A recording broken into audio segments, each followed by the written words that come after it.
बिस्मिल्लाहिर्रहमानिर्रहीम। अस्सलाम वालेकुम दोस्तों, आज का टॉपिक बहुत ही ज़रूरी है, खासकर हमारे नौजवान भाइयों और बहनों के लिए।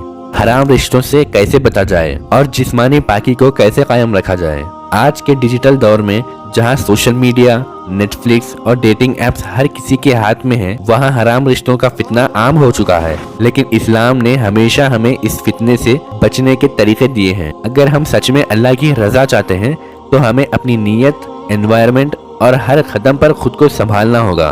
तो चलिए शुरू करते हैं इस वीडियो को। हर अमल का दारोमदार नीयत पर है। अगर आपकी नीयत सिर्फ अल्लाह की रजा हासिल करना है तो हराम चीजें खुद ब खुद छूट जाएंगी। अपने दिल से पूछें, क्या जो मैं कर रहा हूँ अल्लाह को पसंद आएगा? हराम रिश्ते अक्सर गलत नीयत से शुरू होते हैं। लोनलीनेस, डिजायर्स या प्रेशर। जब नीयत साफ होती है तो बंदा हर काम में अल्लाह को याद रखता है। इसलिए रोज अपनी नीयत को रिन्यू करें। सुबह उठकर दुआ करें कि या अल्लाह, आज मुझे हराम से बचा और अपनी रजा वाली राह पर चला।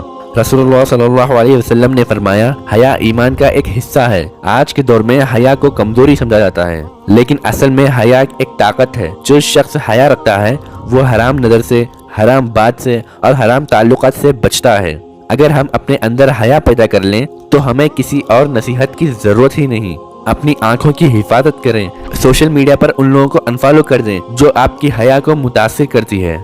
आप जिनके साथ वक्त गुजारते हैं वही आपका फ्यूचर बनाते हैं। अगर आप हर वक्त उन लोगों के साथ हैं जो हराम बातों में मसरूफ रहते हैं तो आपका बचा रहना मुश्किल है। आप भी उनके साथ जहन्नम में ही जाएंगे। इसलिए अपने दोस्त ऐसे चुनें जो आपको अल्लाह के करीब करें। ऐसे मजलिस में जाएं जहां दीन की बात होती हो। और सोशल मीडिया को फिल्टर करें, उसे यूज करें, लेकिन जरूरत के मुताबिक। हर वक्त स्क्रॉल करना हराम की तरफ ले जाती है। जवान उम्र में डिजायर्स का आना फितरी है, लेकिन इन डिजायर्स को कंट्रोल करना ही असल जिहाद है। अपने आप से ऑनेस्ट रहें। हर छोटी सी डोपामाइन हिट के बदले में क्या हम अपना आखिरत खतरे में डाल लेंगे? नहीं ना। रोजा, कुरान की तिलावत और प्रोडक्टिव काम में मसरूफियात आपके नफ्स को कंट्रोल करते हैं। इस्लाम ने हराम रिश्तों का अल्टरनेटिव दिया है, निकाह। लेकिन आजकल लोग कहते हैं पहले एंजॉय कर लो, बाद में निकाह करेंगे। लेकिन ये बात बहुत गलत है। इससे शैतान खुश होता है।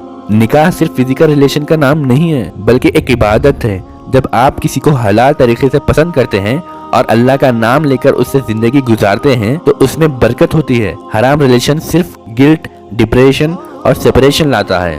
अक्सर लोग हराम रिश्तों में इसलिए पड़ते हैं क्योंकि उन्हें लगता है कि वो किसी के प्यार के लायक ही नहीं। लेकिन भाइयों और बहनों, आप अल्लाह की मखलूक है। आपकी कीमत हराम प्यार से बहुत ऊपर है।